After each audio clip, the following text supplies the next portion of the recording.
I say good afternoon. Hi, everybody. Welcome. This is the Getting Paying Clients for Your Coaching Practice. This is session number 5 of the ongoing weekly series we're doing.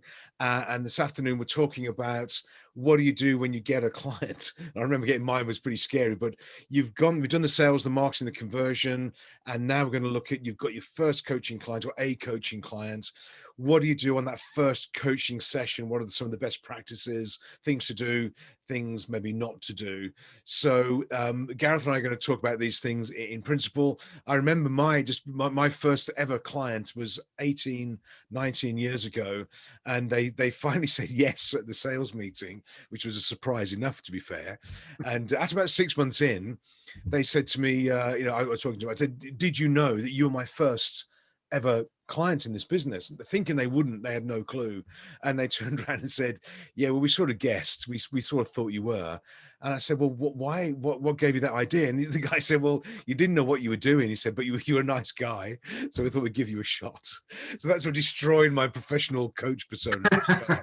But I have found that the first session, the first coaching session after the deal is done, is one of the most critical meetings that we have with clients. So what's your experience, Gareth? I mean, you've obviously been this for a long time as well. What are your thoughts around the first coaching session? The first coaching is absolutely. The first 90 days really are critical, I think. But the first coaching session, because if you've done your work right, if you've done your marketing right and your sales right, you've got somebody who has just parted with a lot of money, but is really excited sitting across from you. And now it's time for you to deliver. Now, all the promises that you made before, you've got to deliver. I think one of the things is people go, I think we've talked about it before, Dave. There's two emotions. There's overwhelm, but also there's underwhelm as well. And it's managing that. Because I know we've talked about this before, but say time is the issue, and you finally get to the first coaching session. You go, well, you should plan your time. I've just paid you quite a lot of money, and you're telling me to plan. This is ridiculous, right? So there can be a bit of underwhelm as well, right? And it's managing that tightrope of overwhelm and underwhelm. It's important not to give too much away on that first session as well, or not too much away, but get them doing too much. You've got to get them doing something. But it's important not to get them doing too much, because overwhelm sets in, fatigue sets in, and you won't get them back next week. But I think that first session is all about vision. Wouldn't you agree? It's all about, I think so. Yeah. Thinking. Yeah. I mean, you should have done that in the sales, really. Yeah, but I've also found that when people say they want to work with us and we want to help them out, and they go, yeah, this is great, and we think they want to look at sales and profits and marketing, all that, whatever it is, but the time between the sales conversation, if you like, and the first coaching conversation, they speak to their partner, their husband, their wife, their kids, their whatever it is. And they change their view. And I found regularly that when I sit with somebody on the first session, you go, okay, so going for my notes, we're going to double your business and increase your profits. And they go, oh, well, actually, it'd just be really great if I could have weekends off. You go, cranky. And they've changed tack completely. And I think it's good to do like a temperature check as well, just to make sure that the assumptions we made during the sales and marketing process are actually true, because regularly they're not. And I found people, they stand behind numbers. I want to build my sales, I want to build my margins and cash flow and this sort of thing, because they sort of think in business that's what they should be talking about. But actually that's not what they want. What they want is time with the kids, or less time with the kids. I don't know, depends which kids they've got. But I think you've got to do a real temperature check and just make sure that what they thought they wanted is still what they wanted. Because I've done it a number of times with clients where I've just gone straight into what I thought they said at the sales meeting, and then 3 months later they've gone, well, you know what, there wasn't what I thought, it's not going to plan, and I'm off, or I don't like it. And it's because I've got it wrong. I haven't adapted to their actual emotional needs rather than their logical business needs. I think that's what temperature checks a good start as well. I think the other thing coupled with that, David, is people lie. Absolutely, yeah, of course they do. So what you thought was going on isn't actually what's going on. And Yeah. for me, I usually get to a session and then we actually start delving into the numbers. And quite often you reveal bigger problems than was first talked about. And why are you paying that guy and what's happening over there and stuff. I think you hit the nail on the head. You said, well, is it? Because it's really important when you're getting a goal out of someone that you say, I always go, is it a more or less goal? In as much as, do you want more time with the family or less time in the office? Absolutely. They might sound the same thing, but they're not really. Okay, so identifying whether it's a more or less thing is really important, I think. Yeah, no, I mean, it's kind of, I've mentioned before, but I remember sitting with it was a husband and wife team running a company, and I was there doing my thing, and I said, wouldn't it be great when you can, make more money, work less, spend more time together? And as soon as I said spend more time together, she was started shaking her head. She said, no, I don't know. I want to spend more time in the spa. I want to spend more time traveling. I don't particularly want to spend more time with his nibs. It's like, oh, okay, got it, which is fine. So we have to be very careful about assumptions of what people want because it's not always clear. But I think as well, what I've done at the sales meeting, if they've said, yes, we want to get started, between there and the first session, there's that sort of delay. And I think as you say, I get them doing something. Yeah, you got to do something. Yeah. We get to do the DISC personality profile or something like that, or send them a book or give them some video to watch or something to keep them going to a certain extent. And so when we have the first conversation, they've had to think about what they want to achieve and how we're going to go. And a great opening question can just be, so, what do you want to get from this? The sales are done now. Now I'm your coach now, not your sales guy. Well, I'm your coach. What do you want to get from this? Tell me the truth. Give me a list. Give me a shopping list that you want to achieve. And let's just have a look at it and really go right down back to basics. And because when you're not selling, I think they respond differently as well. Yeah, definitely. And I think, one of the things I was going to say is really important for me that I introduce them to the coaching format, as in the format that all my sessions take. And I've got a very specific way of running a coaching session that works for me. And I don't do it robotically every week, but I change up a bit. But for me, I have a very specific way of doing that. But 2 questions I ask is, so say we're sat down in 6 months and we're having a coffee. What would you like to be saying to me? When we have that coffee. But the second one is also important, and I know we're coaches and we're meant to be positive and we're meant to be all that, but I do what's called a pre-mortem. Don't know if you've ever heard of this before. Pre-mortem. I do a pre-mortem, and I say, look, so we sat down 6 months and we've had this coffee. What would you like to say to me? My next question is, and usually they say something like, I want to thank you so much, Gareth, for helping me, and I've got amazing business, and blah, blah. Yeah. And I say, okay, well, let's say we sit down in 6 months and that hasn't happened and we failed and we haven't achieved what we're going to. I know we're not supposed to be talking about that, but what the reasons behind that? What do you think the reasons behind that will be? Yeah. Usually they'll come out with something like, well, I didn't do my homework, I didn't commit, other things got in the way. Yeah. Then I'm going, okay, well, what can we do to minimize that? Mm-hmm. What can we do? Because remember, part of our job is removing that interference. What's the equation? Performance is potential minus interference, right? So our job as coaches is to remove that interference. Yeah. So I say, well, how can we get rid of that? What are we going to do to stop that? How do we stop other things getting in the way of this? Yeah. It's really, really interesting. It gives them ownership over it. It gives the client ownership over it. Yeah. But it just gets it out in the open. Yeah. Because I'll say, look, I'm pretty busy at the moment. I actually don't think I've got time to do this. They might say something like that. Well, I feel like, how do we give you more time? Because then that comes into the time thing. So how do we give you more time? Right? How do we do it so that this works? Yeah.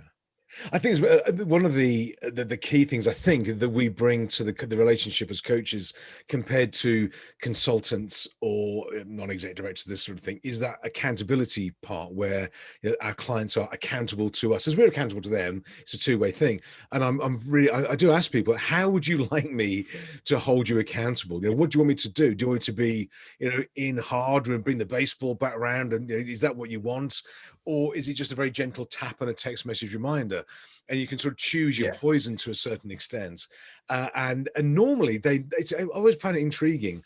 because I wouldn't know if somebody asked me that, I don't think. But anyway, but they tend to know. You know, I've got some clients who they want me to, you know, really hammer them if they haven't done their homework or whatever it is. Other clients, they want a more gentle, lighter touch. It gets the same effect from them, but they want it. How do we hold them accountable? What do we do to hold them? And what language can we use? And with some clients, it depends who they are.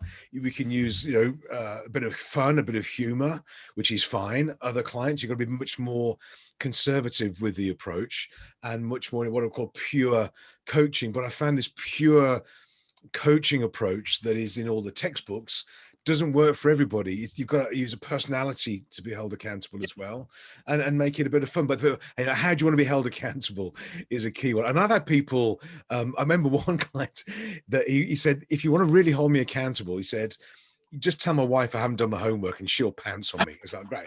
That I sort of recognize, you know. Yeah. And he hadn't done his homework. And we were based down here in the old house in Metz. And I phoned his wife. I said, look, he's just not doing his homework. He's not doing anything. She said, I know. She said, what can we do? I said, well, he's just got himself a new car. It was a Porsche something. She said, I'll tell you what, I'll FedEx you the keys for the Porsche. and he can't have it back until he does his homework. And on the call next week, I'm sat there and he goes, you know, I am just so busy. I haven't done my homework. I said, and I just held the keys up. I said, do these look familiar to you? And he went, well, have you got a Porsche now? I said, well, not quite. But I do have keys to one. I say it's you know, it's a whatever color it was, this sort of thing. And the penny dropped. And he went nuts. I mean, literally, he lost it. Off he went, and he hung up on me, and off he went. And again, but he phoned back about half an hour later, and he said, brilliant. He said, you know what? He said, I hated you for about half an hour, and I was going to fire you, sack you, kill you. I was going to, whatever. Then he said, I thought, well, actually, you know what? This is exactly what I need. So he said, I've done my homework this weekend. Can I have my keys back? Amazingly, yeah, all of a sudden he's not so busy. And yeah, I mean, my question in that sense is, what kind of coach do you want me to be? Exactly. Now I know roughly what I should be because I've got their disc profile. Yeah. So I know roughly how to communicate, but I want them to say, because I want them to have ownership over it. Yeah. So I say, yeah, what kind of coach do you want me to be? Yeah, 99 times out of 100. They say tough. Yeah. I want you to be tough. It's crazy. Yeah. Because you're paying someone to be tough on you. And I go, great. You know, I can do that. I can do that. Yeah. Yeah. I think it's degrees of toughness, isn't it? That's the thing. Yeah. You got to do what you say after that. That's the thing. Yeah. I mean, I massively introduce them to the way I run a coaching session. So I say something like, you know, I'm here to celebrate your wins as well. Yeah. So what wins have you had this week? Yeah. My question is what's made this week great for you? Yeah. You know, and I just introduce them. Okay, well, let's look at the numbers. What are the numbers telling you? What do we need to do about that? That's kind of the structure of my coaching session. Yeah. And I make sure that they are really that's really a key part. I think is absolutely they know what to expect, because once I've asked the question, I say I don't do it very basic. I do. There are a couple of questions I ask every single week, right? Yep. Once I start doing that, and you know, after week 6 or 7, they just give me the answer. That's right. You know, they just, before I even ask the question, they just give me the answer. Yeah. So it's important that you start to introduce them to that. And I think as well, we have to have the difference between maybe sort of pure life coaching and business coaching. I think the two do overlap. There is a big overlap. Is that the focus that we as business coaches would have to have is numbers. You know, show me what are the sales, the profits, the cash, the conversion, whatever it is, the key numbers in the business. And I will always like, show me numbers, you know, show what they are, send me your numbers before we have our conversation. And, you know, most of my favorite clients send me a focus sheet, an objective sheet.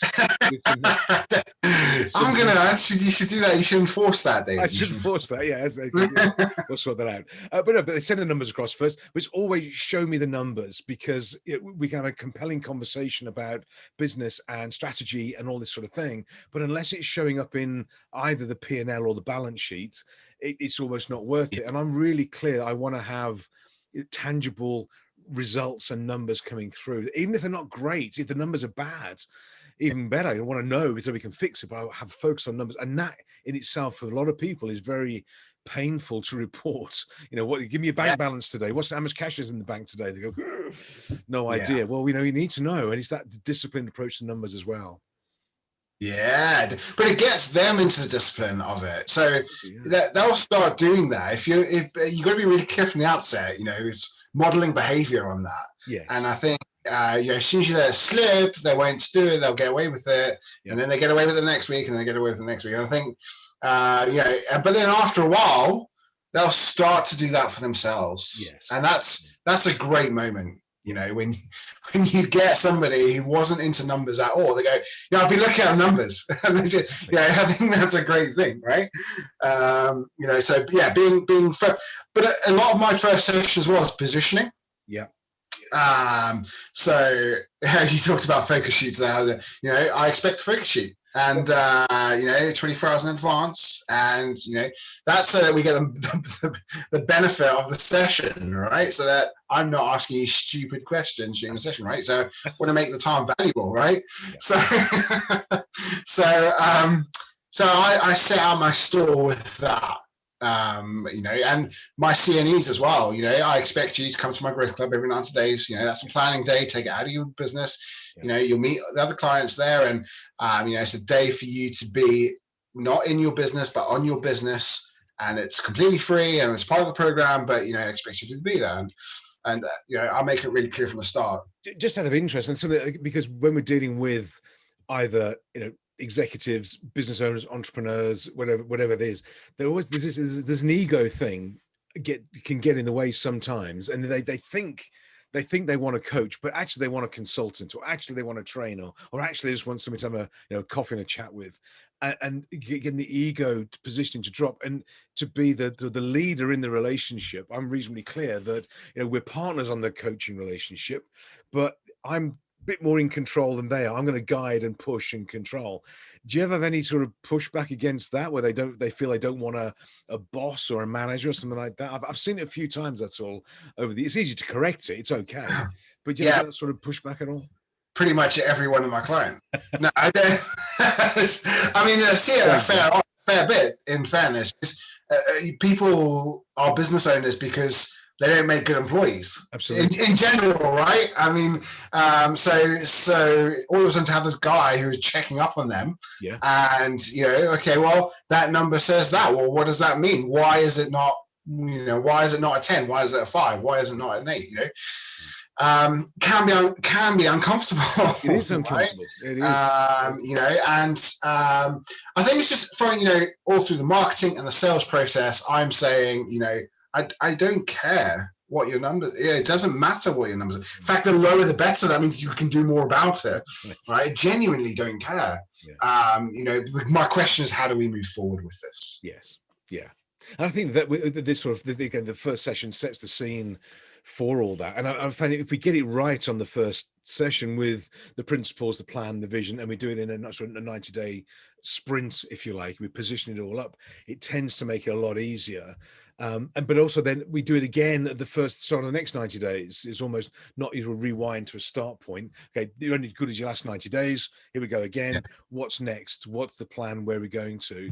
But I find the relationship changes, and you can only coach in the way that you sell, in my experience.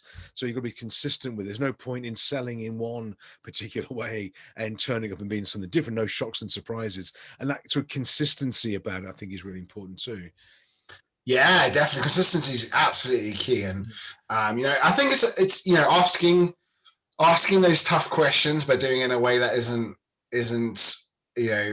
aggressive or manipulative or anything like that. Do you call your clients names sometimes? Do I call my clients names? Yeah, because I do in a not in a bullying way. But I'll go, well, yeah, but you're an idiot, aren't you? What? Yeah.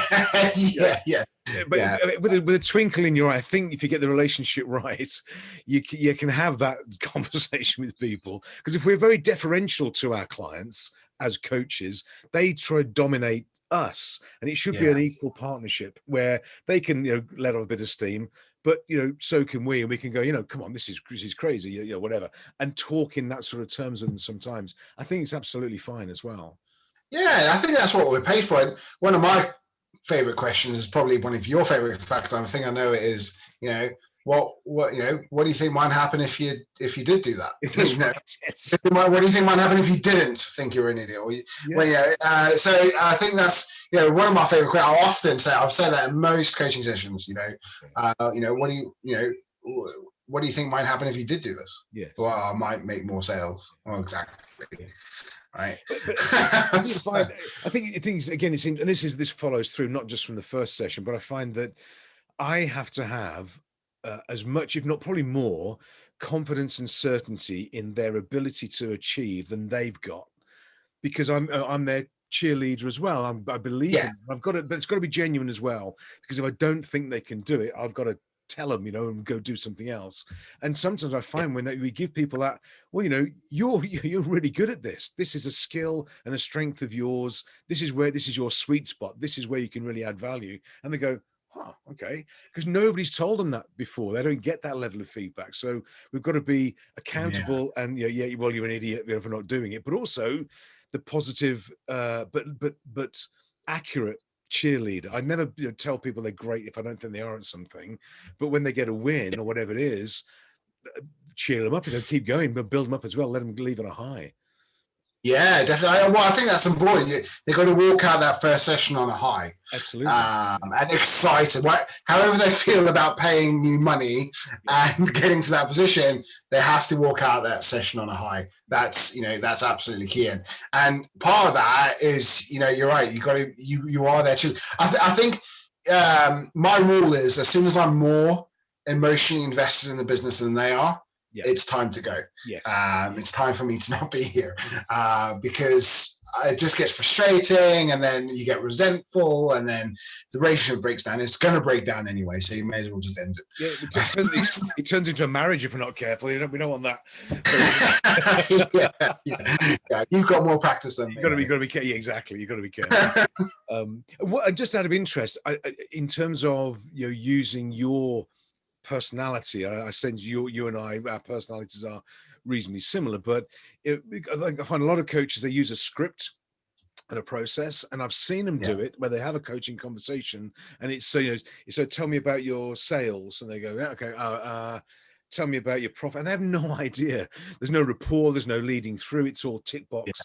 I know the answer to this one, but I take it you don't have that prescriptive approach to, not that to that degree anyway for you. Not to that. I do have a structure. I definitely have a structure, because I think you have to hit all the points. And I'm a big fan of a checklist, and that's what it is really. Have we talked about that? Have we talked about that? Have we talked about that? Have we talked about that?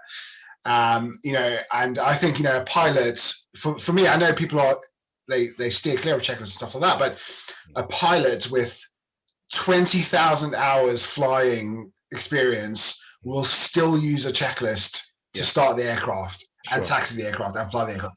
And that to me, and so I take a similar approach in that I have a structure. I always start with their wins. I always ask them, we always go through the goals for the last week. Always, what was good, what was bad, why didn't you achieve that? Why didn't you achieve that? I then go into the numbers. What are the numbers telling us? And I'll say my question around that is, I'll simply say, what are the numbers in your business telling you? Yeah. And they go, well, which number? Like turnover, profit, leads, which number? Yeah. Don't care. Which one do you want to talk about? Yeah. Which one's most important to you? And that, if you leave it open like that, you get what they're worried about or not worried about. Just again, this is something when it comes to the pure coaching or the intervention coaching or whatever it is we do. And I've found this when you say to somebody, what number's most important to you? And they go, sales. Now I know that it's not sales. I know it's something different. And what do you let them get away with it? Or do you go, well, okay, pick another, try again? Because we want to get down to profit here somewhere, how do you handle that? How do you guide, or do you, or don't you? Is it appropriate to guide, do you think, in those sort of spaces? I think it's really, I always know what answer I want. Right. Yeah. So say it is price. Say I am after profit. Yeah. So what's the most important number to you? The turnover is pretty low at the moment. So it's okay. Well, what does that mean? And then they'll say something like, well, what does that mean? What does that mean? What does that mean? What does that mean? Oh, that means our profit is low. Right. What are we going to do about that? Correct. And I think I do it through questioning. So I always find that the T-Grow method is a good kind of method to follow. So topic, what does the G stand for? Goal. So what's the ideal around that? What's the reality right now? What are your options? And then what is your way forward? So I'm always running. In fact, on top of my coaching sheet, I have T-Grow. Right, okay, great. Yeah. So I know everything we talk about. I want to try go through T-Grow in my head, if that makes sense. Yeah. So yeah. And do you find, and again, this is not just in the first session, but I find that sometimes clients are embarrassed to give bad news. And I get it, because if something goes wrong or whatever it is, they go, look, well, haven't done this happened, that happened, and they feel very sort of self-conscious, embarrassed about giving the numbers across. How do you handle that? Because when life is good and business is growing, it's like rah rah and cheer up and everything's amazing.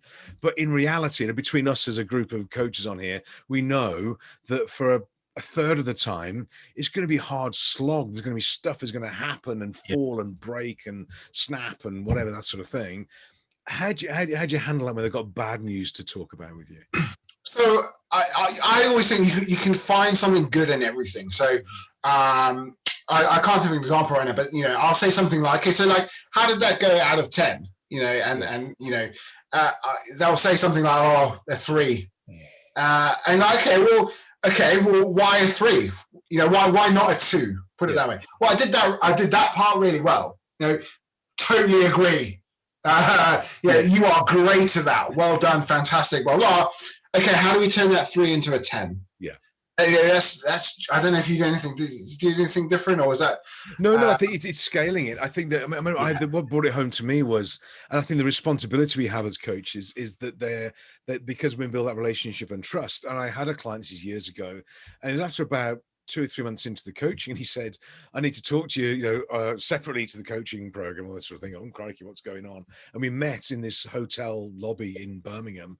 And he said, look, when I tell you about my background and what I've done that I haven't revealed to you so far, and how things really are in the business, you're not going to like this. You won't want to be my coach, and it's going to be horrible. And, oh, crikey. Anyway, off he went, and he told me all this stuff. Doesn't matter what he told me. He's like, all this stuff about, there was prison and there was police and debts, and it was pretty horrific stuff they've been involved. And I'm sat there, and while he's telling me all this stuff, going through my mind is I'm thinking, what I say next, when he's finished, what I say next is going to be pivotal in his life, what I said. And I'm thinking, what the heck do I say? Because there's no manual for this. And there's no, you can't, let me just check on page 54 what I was supposed to say, and he finished, and he said, so what do you think? And I said to him, well, I thought it was something serious. And he went, what? I said, well, I thought you were going to tell me something. I said, this is nothing. This is fixable. This is doable. I've seen worse than this. And he went, really? I went, well, yeah, and I have, but it's like crikey. And he said to me, he said that for him, that acceptance that it was fixable, it was okay, I was okay with it, and all this sort of thing, for him was a huge relief. Now, I don't know if that's coaching or counseling, or I'm not really sure what it is, but we have to have that ability for ourselves to be able to go into this coach mode and go, oh, there's going to be these critical moments in the coaching relationship where we only may have them once every 6 months or something, but we've got to be ready for it, to catch these people and their emotions and their stories, because what they tell us in the sales meeting is not always true. As you said, they do tell lies to us. It's always never true, David. It's always never true. But I think it's I agree. I don't know if it's coaching or therapy or what, but I coach people who have very different, almost extreme, almost polar opposites political views to me, or views about religion or anything. Yeah, that's okay. As far as I'm concerned, that is fine. NLP has a principle which is everyone's map of the world is different. Yeah. And the map is not the territory. Yeah. And that's me. The territory is not their political views or their views on religion or whatever. Sure. There's a caveat to that. If it's, against the law or anything like that, I'm going to, clearly. Yeah.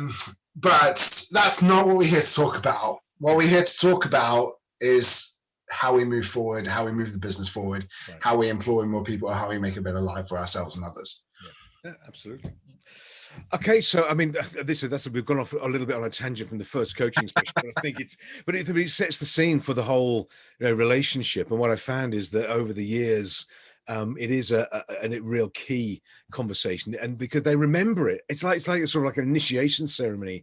People will remember that first coaching session more than we will, because we have lots of first coaching sessions, but they only ever have one, and they do remember it. And it's important we take it seriously as a big moment in their business and their lives. It's a fresh start for a lot of people as well, and not to be underestimated, I think, too. Yeah, definitely. I always say, the first 3 months, I'm going to know if I've got a client for life after the first 3 months. Yeah. I think if they leave me after 3 months, I always think that is the point they're going to leave me, between kind of 3 and 5 months, right. I imagine. Yeah. If their relationship isn't going anywhere, that's when they're going to leave. Yeah, and you can sort of tell they don't buy into it, and they don't allow us to do our job, if you like. They fight, or they push back, or they don't participate, because we participate at 100%, but they've got to participate with us at 100%. Allow us to do what we do, and listen and go along with it as well. So it's yeah, definitely. And how we communicate is a response we get. So isn't it just? So, yeah, exactly. Okay, fabulous. So, Gareth, thank you, brilliant. Should we open it up to any questions? We've got sort of 20 minutes left now. Anybody got any questions or thoughts, observations? Just maybe unmute or jump in. So Marie, I think, is unmuted. Yeah. So I remember my first coaching session. Yeah. And I was telling my boyfriend at that time, she didn't do anything. I just sat there, was talking, she didn't do anything. So I was just wondering, because we talked about last week that during this discovery call or sales call or whatever you call it, you kind of describe what they want to do, where they want to go, and all this kind of thing, but we don't really explain how we're going to do that. So they may have an expectation of what is coaching that is actually different from what it is in reality, how it looks like, which is basically us asking questions most of the time. So how do you bring that in the session? Like, do you make any kind of explanation or something at the beginning, or? Yeah, I mean, I think one phrase that I absolutely live by now, which was told to me by a very wise man a few years ago, is positioning isn't everything, it's the only thing. And I think it's so important, making sure you communicate honestly and early as well about what is going to happen, how this pans out. I'll make it really clear. It's not a magic pill. Coaching is not a magic pill. It's going to take time. I'm going to be free, but not yet, I think is the thing. And I just think everything, find out what goes wrong in a coaching relationship, and position it at the very start, and position how you deal with that. I think that's really key. David, I think the bulk of the first session will be positioning. This is how we're going to go. This is what I expect from you. Here's the rules of the game. Here's what you can expect this from me. I expect this from you. There's the mechanics of it. And then towards the end, it goes, okay, so we understand the framework now. How do we bring it to life? What are we going to measure? What do you think we should do first? It could just be a case of, well, you know the business better than I do. what 5 things are broken in the business we need to fix right now before we start something new, you know? And they go, oh, well, we need to look at this. Great. Let's get the broken stuff out of the way first, for example, and then we can move on to the growth things. Because there's no point building a growth business if, you know, the substance is broken. So I think positioning, rules of the game, what I expect from them, what they can expect from me. And one of my rules is I guarantee I'm going to be on time, but I expect you to be on time as well. And I think pretty much, you know, I open at the Zoom call at 5:02 or whatever it is, and then they jump in. And you know, over the years, I've only been late, I think, probably half a dozen times. I mean, rare of all the meetings and things we've done. So I said, I'm going to be on time for you. If I can't make it, I'll let you know. But if you can't make it, you need to let me know as well. The rules reflect back. And once they get it, they're fine with it. But it should be a very busy coaching session, actually, for minor agreements. We need to have minor agreements about positioning, rules of the game, context, planning, conversations, booking meetings. And you know, and I'll say you would have booked a meeting with me. You speak to Lynn, not me, which is true because I don't handle my diary. So Lynn sorts it out for me. Speak to Lynn, and she'll let you know and whatever. So that's just about positioning. So it should be a very busy, quite intense coach heavy session. Actually, it should taper off then. You know, it should be a lighter touch from a coaching perspective in future sessions. But session number 1 is really about here's taking control. Here's what we're going to do. How we're going to do it. Here's a tool. Here's a template. Blah blah blah. Off we go. Any questions? Great. We're off. So it should be quite intense. I think in my experience, it should be quite intense actually. Yeah, and activity focused as well. I think. Yeah, exactly. I think get them doing stuff. Definitely. Yeah, totally. Yeah, great question. Okay, Good. thanks. Thank you. Any other questions? Any other questions? Yeah, please. Yeah, we're just far away. We're here. We've got 3 hours yet, so we're all right. We've got. No, just a small one. You mentioned that in your first meeting, you should always give something away, or you should give something. Obviously, something to do or something to read, to the book. Yeah. Obviously, you have built up your database of your own video stuff, but I haven't, and I'm not sure about the others for that. Yeah. Would recommending a specific TED video on an issue that you know that relates to the client work as well, as long as it relates to what you want to do with the client? Yeah, absolutely. Yeah. A TED video, it could be somebody else's book. And it depends on how they want to absorb information as well. If they are, you know, visual type people, the video's great because they tend to watch a video and away they go. But if they're more kinesthetics, for example, we can find this out from, you know, being engaged with them. Maybe they like to physically have the touch and feel and smell of a document, a book. So sometimes I'll choose a book rather than a video. Depends on them. But what I think it does, it gives them something to do, but also it makes it real. So when somebody says to them, how do you go with your coach? They go, it was great. We're doing this, this, and this. I've got to do a bit of homework. I'm watching this video. I've got a book to read. And they go, wow, that's great. If it comes, I think, as Marie said, if it's a case of, well, how did it go with your coach? Well, don't know, nothing happened really. It's a bit disappointing, you know, that we should increase the pace. So absolutely a TED video or whatever you think is appropriate for them. And you give them, send them a video, have a look at this, see what you think, but also be specific afterwards. Give me 5 things you learned from that video, you know, what you'd like to implement, and we'll talk about it next week, you know, or send your notes across. So yeah, absolutely. Anything else would help, I think. Yeah. I don't have my own books or anything. I'm not a published author like David. Not yet. Yet I think I was looking at it because usually I have a stack, but I don't for some reason. But I give away other people's books, but I will know from the sales meeting or from the marketing, whatever, what they need or necessarily.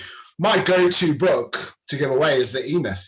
That's a real easy book. It's quite small, easy to read, applies to most businesses. Yeah. So if I don't know what to give them, I'll give them the E-Myth. But if they want to build a business that they want to sell, I'll give them Built to Sell. Yeah. If they want better negotiation, I'll give them Never Split the Difference. If it's cash flow, I'll give them Profit First or something like that. So I'll tailor it. So it's not always the same. The go-to one is the E-Myth. Yeah. But I like to make sure it's personal to them in terms of what they need in their business. That's how I do it. great question. Thank you. Anything else, Lena, Sue? Any questions or? Stunned silence. Look at this. This is good. I don't know if it's a good thing or not. I don't know. Maybe it is a good thing. I'm not so sure. Yeah, you could argue that you've been very informative, so everything is covered. Yeah, there. That's what I'll take it as being that we've covered every base. Reframing, it's called. Has Susan unmuted for? She has a question. No, just to sort of say that all makes perfect sense, guys. Thank you. Ah, my goodness. Well, you're very kind. You can come again. This is brilliant. You're my favourite now, Sue. This is great. Oh, I got an invitation for today, but I've missed the last 4. I didn't get invitations for those. Oh, I've been told off now, haven't you?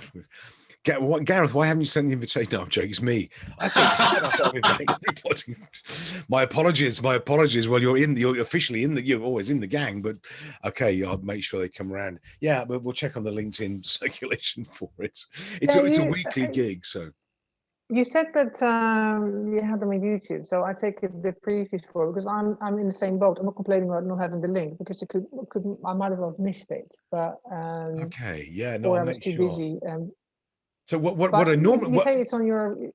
What I normally do is I create a LinkedIn video? event, and then I invite people to it. But maybe that doesn't get through to everybody. But again, I can ping it in an email or something. Might be better to make sure everybody gathers it properly. Okay, but point taken. I'll make sure that everybody gets a copy invite. But yeah, it's at the same time. Have you got the recordings of the previous ones? The previous ones, I send those out to everybody who's on the call. I will send out a copy of the recording. It'll be a YouTube link. Given the French internet, it takes about 6 hours to download this thing, so it might be tomorrow when you get it. I'll send the link out to the YouTube channel, and they're all on there anyway. I will put into a separate folder as we go along, and we'll build up as we go, and sort of build as we go. But yeah, but I will point take. I'll make sure we get the correct timely invitations out as well, so see what comes through. Good. Okay. Actually, I had a second question. Yeah, of course. Yeah, go for it. Quickly, because I think you talked about it at the beginning. So what not to do during the first session? What is the no go, don't do that ever? I'm trying to think of where it's gone wrong in my experience. Yeah. Yeah, please share so I don't do it. Yeah. What to do? Just a quick one. Yeah, just one is be real. For me, it's like a personal thing. Be really careful with humor. I have to gauge the person first before I launch into cracking any wise cracks and that sort of thing. I've got that wrong a few times where it hasn't gone well. So I'm start off slow and gauge the personality, but gauge everything else that's going on. And so watch out for use of humor, I think, is a key one as well. Yeah, that's a good one. I think what not to do. I think overwhelm. I think overwhelm is what not to do. Yeah. And just make sure they know it's not an overnight thing, and because otherwise, as coaches, we're so keen to go, time short shoe. Oh, there's that tool. Oh, cash flow, easy, take that tool. And I just think it's, you avoid overwhelm is a key. Yeah, is a key pitfall. Yeah. And I think this is something I think I do this automatically, but I do know I've noticed it a couple of times over the years, is if they ask me, because when they in Luxembourg, for example, or the UK or wherever we've got the clients who are doing our workshops, be aware that the client you're working with may well know either other clients that you've got or other people in the network. And if they say, and I've never done this, but I know somebody who has, and they go, oh yeah, do you know Bob Smith? And they've gone, oh yeah, he's a right idiot. Of course, Bob Smith's their cousin. It's like end of conversation. If you're going to speak about anybody, it's a general rule, not a coaching rule. Actually, if you're going to talk about anybody, it's always in the affirmative and always in the positive, because you don't know what their relationship is or what they know or what they don't know, that sort of thing. So be real careful about starting off the conversation or about, I met with so and so on a networking event and this. Have you heard of Joe? Or have you heard of Karen and you go, yeah, I've heard that, you know, she's a disaster. Well, yeah, because you don't know who they know. So just you've got to be really sort of vanilla, I suppose, if you like, very bland to start off with, and you can build up that relationship as you go along when you find you've got people in common and this sort of thing. But yeah, just be careful of criticizing you know, people that they may know as well. They might be married to them if you're not careful. That never goes down well. I try and something not to do is to get them telling their friends straight away that they got a coach, because I'm not going to get results for them straight away. I'm going to get results, but not straight away. And I like I say, positioning is the only thing. It's not everything is the only thing, right? And I say, look, we're going to go on a journey, and you know it's going to be great. And we, you know, in about 6 months, we're going to have a story to tell. Okay, so let's not tell the story until we're there. And when we're ready to tell the story, let's tell that story together. And so that's because I don't want them in 2 weeks' time to their mate to go, oh, he's using a coach. What, you know, what's he like? Oh, he's rubbish. Nothing's happened yet. You know, he promised he'd be a millionaire by now, and you know, it's not happening. You know, I want to try and avoid that happening. So that's my phrase for avoiding that. But what it also does is it positions referrals. Because what I'm actually saying when I say that phrase is, in 6 months' time, I'm going to want you to tell your friends about me. And, you know, so let's do that together. That's what I'm doing there. Because I have had it before where some, you know, session 1, you know, somebody then goes and plays squash with their mate. Oh, I'm using this new business coach. Oh, what's he's like? Oh, he's rubbish. You know, all he talked about this session was numbers. Oh, it's rubbish. Yeah, blah, blah. And it just didn't end well. So yeah, that's how I get around that. Yeah, I've got a great point. And just final one for me thinking is, don't overpromise. Because if we overpromise performance, whatever it is, or pace, I see Lena's nodding here. It resonated here. We all do it. We all do this because we're sort of more, not desperate. We really want the client to be excited, enthusiastic, and we promise this, and we promise that, and we do this and do that to keep the enthusiasm there. And I've really learned that less is more in that area, because if we sort of under promise and they over get something, they go, wow, this is amazing. They think more of us. But a lot of coaches will over promise. Yeah, we're going to do this, we're going to do that, we'll do this, and it's going to be amazing and whatever. And you can't manage it all. There's no way. So less is definitely more in that area. So be careful of it. But again, when I started out 19, 20 years ago, it was very easy to fall into it, to sort of over promise and do whatever. And I would find myself doing spreadsheets for people and writing stuff and doing letters, and I became like an admin assistant, not a coach, if not very careful. And now I'll still look at people's documents and review and refresh and go, okay, look at this, think about that, but I'm not their admin assistant. So be careful of getting too operationally involved. Keep that distance of, you're the coach, this is a relationship, this is what they're going to do, they do the work, you guide them and you support them, but you're not there as their PA or VA.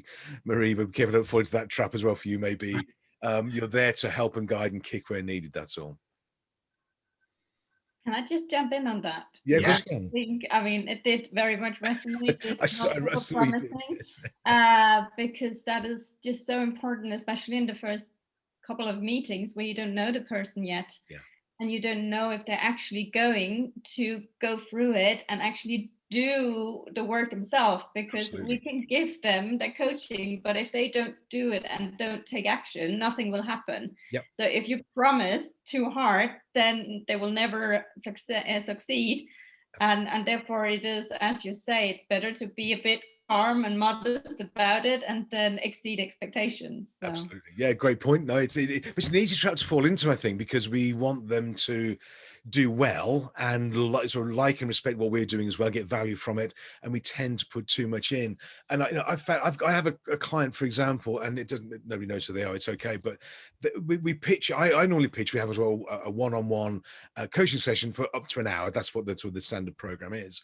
But for this particular client, it's only ever, and I time it on the Zoom call, it's between 5 and 7 minutes. That's it. Every week it's like, crikey. And they come on and go, hi, great, good week, done this, done that, that's broke, this is fit, what do you think about this? Go, okay, thanks, great, good, See you next week. Have a nice week. Fantastic. And that's me, loving your work. And it's all this, they're really great. And I'm thinking, crikey, this is like, 7 minutes. But they've been with us for 7.5 years now. I checked. And the same thing, that the value is in their mind. And I'm sat there thinking every week, crikey, how's this working, And perhaps they'll see this video, I don't know, they'll stretch it out now. But it's absolutely fine. The value is in what they do when we're not there. That's the value of the coaching, not what we do when we're with them. It's, as you say, it's how we motivate and inspire them and get them to do action that they wouldn't ordinarily do. And if it means we have a catch up and it's 7 minutes on average at the end of a week, great. That's a huge value for them. They're getting great value. The business is doing really well. And if I'm not very careful, I think something that the coaches have to be aware of is it can't be about us. The coaching program is about them, not us. And I may feel I want to be on the phone for 45 minutes to give more value to them, but that's not what it takes. It's them. If they get value, it's in their numbers, they're happy and they're getting, doing great things. Who am I to argue? So yeah, don't make it about us as coaches. Well, I think it's an easy one to fall into. I have a very similar client. He jumps on and goes, 2 questions. Number 1, Facebook ads, yes or no? No. You're brilliant. Good answer. Love that. And new employee, yes or no? Yes. Well, brilliant. Fantastic. Thank you very much. Love to see you next week. Yeah. See you next week. This is absolutely crazy, right? But it's true. Yeah, but if you know your business, or if they know your business, I know when I've got my call with you scheduled, I think, Philip, I promised to do this. I committed to this, and at least for 3 days before they start doing everything together. Yeah. And one of my clients, what I do every week, I ask what the plans are for this week. It's a startup, and then in the week, I'll always ping her a WhatsApp. So how's that going? Yeah. Because if she hasn't done anything about it, that is so lo and behold, every single week so far, whatever we agree to, and not all of it, but some progress is there, and part of that is that one message during the week. That's all it is. And that client who said, John says 2 questions, yes or no, and I'll guarantee I'll get an email from him on Friday afternoon with all his wins. He'll have a new contract, he'll have a new something, he will have made he'll have the best month ever or whatever. Every Friday afternoon, regular clockwork, he gives me his wins. I haven't asked for that. It's just it's a habit he's fallen into. Great, isn't it? No, I absolutely love it. But I think I think it's really interesting. That first conversation is just really interesting. You made a very good point, and I know you both do it. But I think is once you have the disc profile of your client, that's their trigger, because your client you just mentioned, Gareth, he clearly is a guy, and I'm like that. I like praise. I like to be I'm a total A profile. I like praise. So I don't want to let David down. So that's why I'm doing it, because I like David to say to me about that. Yeah. So, but so understanding your client and getting that disc profile takes, and I haven't done that admittedly, but that your comment trigger that takes away half the battle, because we all have different pain points or action points. Yeah, totally. Yeah, great point. It's knowing, I think, how to, I was going to use the word manipulate, and it's the wrong term. I think it's how to persuade and motivate. Influence. It's like having children. I have 2 children, and they, you'd say one to this and one to the other. And different things, because they respond differently, Absolutely. This is the art of it, I think. But you're right. But it depends on what people need, and that's the art of what we do. I think but also I think I will get a WhatsApp message or a Facebook message or a LinkedIn message, and I have an executive client in Luxembourg, and he's great. He plans this sort of thing, and he needs. And I want him to as well, because it's great for me. He drops me a note on LinkedIn Messenger. Just let you know, I've done this, made these calls, that's happened, this is going well, great. And I was going, fantastic, keep it up, like I'm his cheerleader. And, because it can be a lonely place out there for some people, especially on lockdown, they can't get into offices. So I think having those little nudges, whether it's an email or WhatsApp or Facebook or whatever it is, absolutely great. I don't know, the coaching is and I would say it's a process, not just an event each week. I'm with you all the way, every hour of every day. We only talk for an hour or whatever it is. But if you need to reach out, drop me a note, ping me a message, whatever it is, great. And I'll do the same. I'll drop him a note, you know, hi, have a great weekend. Or you know, I sent one to another client because I know he hadn't done something. I just put a note on WhatsApp. It was just, remember, I am watching. That was it. And that was all I sent because I knew that would be what he needed to receive that morning. And it was great. He was all fine about it. So little nudges like that, when you get the personality right, can really establish that, I think, the relationship of the coach and the client as well. But I mean, I've got one more point. I know we've run over time. Please, I've got one more point about that first session. I think, you know, just out of coincidence, that client jumps on and asked me 2 questions. You know, back in January, I think we started, and he said, this is what I want to do. I want to franchise the business. That's it. You know, that kind of thing. You know, I had to be really honest with him in that first session that his business wasn't ready for franchising. You know, there was no way it was ready for franchising. It can be franchised in the future, absolutely, but we weren't going to franchise it. You know, during the sales meeting, he said, you know, by June we want to franchise it. You know, absolutely no way that was going to happen. Had to be really honest and say, look, we are going to get to the franchising thing, but we need to sort out A, B, C, and D first. Yeah. And, you know, let's look at franchising in Q4. Yeah. You know, let's have a look, you know, let's start to test the water in Q4. And I think that's really important. That first session is to be really honest about timelines as well. Yeah, that's great. Yeah, great point. Great point. Okay. Any final questions or thoughts, observations? Anybody like to jump in? I'm going to take it as we are genii and we've covered every base. This is going to be I'll take that. Yeah, exactly. Okay, so Gareth, thank you. Always a pleasure. I know we tag team this. We're back same time, same channel next week. I will promise to make sure everybody gets the proper invitation so they can all jump on it. That's my commitment from me, if you like. And you know, if we can get on this call, we can get 10, 15, 20 people, well then great. You know, there's more energy to us. It's part of the conversation. I think I learn from these conversations as well. Great to connect with you guys. So I'll set it up for next Wednesday. Gareth, thank you. You're a rock star as always. Have a great week, and I'll see you around as we go, and if not before next week. We do have a workshop next Thursday afternoon from 2 till 3:30 Luxembourg time, all about business scalability. So I think most people had the invitation for that. I hope anyway. I'll make sure you get a copy of it. You're welcome to jump. It's free Zoom.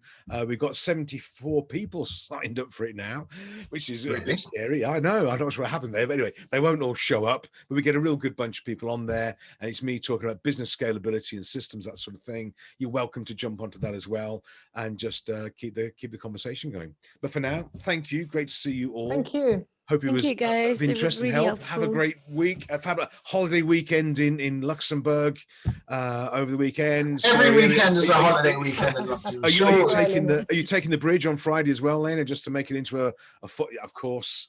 Yes, I am. This time I am. Good. So you should as well. One of the first things I learned was that they thought, what's this taking the bridge? What are they talking about? These strange people. But it's actually a very cool idea. It's taking the Friday. Anyways, brilliant. So have a great weekend. Thank you guys. See you all soon. And bye for now. Bye.